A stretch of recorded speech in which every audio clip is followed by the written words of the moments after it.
Hey yo, what's up you guys? It's Chris and I'm back with another video. And today's video, as you guys can see by the title, I'm trying something new and we're going to be doing a little tie-dyeing project. I have tie-dyed in the past, like I said in the previous video, but I haven't done it anywhere like near as serious as this is. Like this project has this color fixative and all this other stuff that goes along with it. So we are going to be trying that today. I'm going to be trying it on camera for you guys. Now obviously we are going to be tie-dyeing this CTV3 t-shirt like I said in the previous video. As you guys can see, the t-shirt is still pristine and white just like how it came out of the packaging. And then I've got all the dyes and stuff right here that we're going to be using, and as well as all the other materials that had came with the package that I reviewed in the previous video. So with all that being said, I just wanted to get this little intro going, make this a little professional. This video is going to be kind of more of like a vlog style video, only because like that's the best way I could think about doing this, is like taking you guys along with me and showing you guys the process and of what I'm doing, and kind of talk through how I'm doing it, what I'm doing. Even if I don't know what I'm doing, I could probably teach you guys something. So with all that being said, let's head over to the dye station. Okay, so here we've got all the materials. I put about a tablespoon of salt in each of these dye bottles, and then I put about probably a tablespoon and a half, maybe 2 tablespoons of dye in each of them, and then I filled the rest up with warm water. And then here we have the damp shirt, which you got to make sure that your shirt is damp. I don't have one of those dye racks that everyone else uses, so I'm going to be using my dye towel because I do all my dyeing stuff on the towel. As you guys can see, I dyed these socks with the dye to see how the colors were going to come out. So we're going to be doing that. I'm just going to be doing a spiral pattern on this one. I might buy another one so I can try different different styles of tie-dyeing or different techniques of tie-dyeing.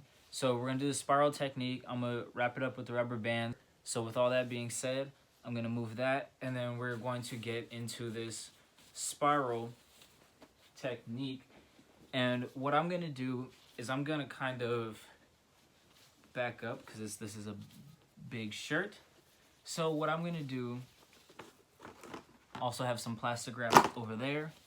So here we're going to lay out the shirt,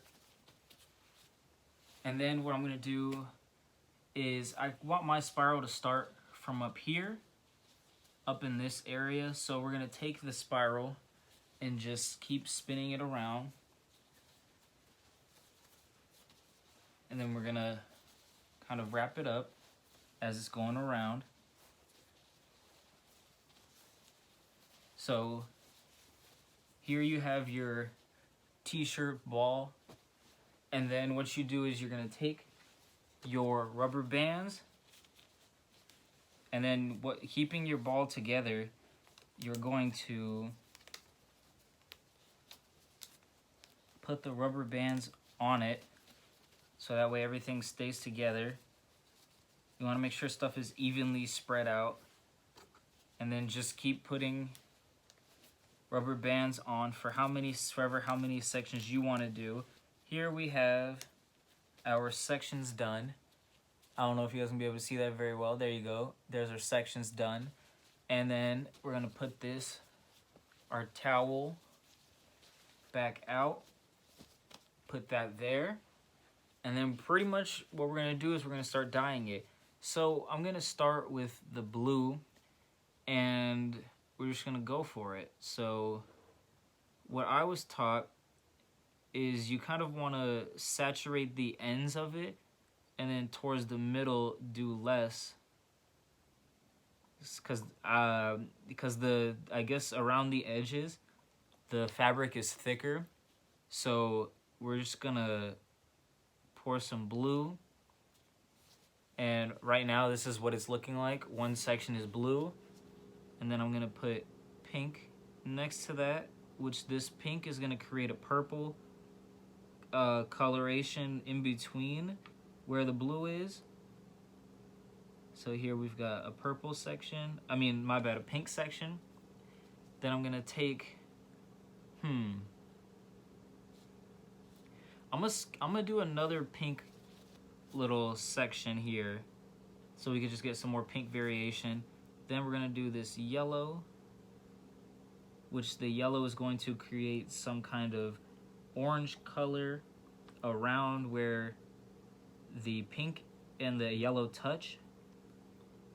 And then it's gonna be a little bit more, the color's gonna be more muted towards the middle of it. This is what we're looking like so far.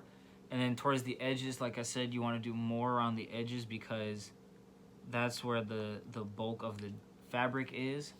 Then we're just gonna keep going.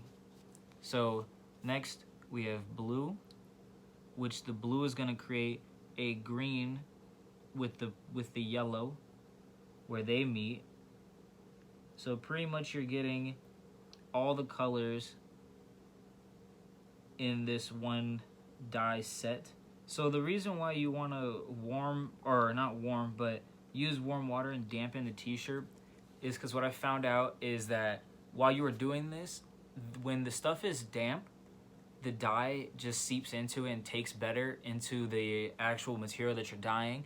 Whenever you do it when it's dry, the dye just kind of like coagulates and sits on the material, and you can, like, if you pick it up, you can move it around like it's some type of like water on a tray or something like that. So that's why it's a good idea, or an ideal idea, to dampen the shirt beforehand, so that way the dye just seeps in. Okay, now what we're gonna do is we're gonna take this and we're gonna flip it and we're gonna take it down here, so that way all the dye that might have seeped through to this part of the towel, it's now gone. So we're gonna take it to this end of the towel, put it here, and then you're just gonna keep going. So this is how the pizza, or whatever you want to call it, looks. So now what you want to do is you want to take some plastic wrap, roll it out. Let's roll it out.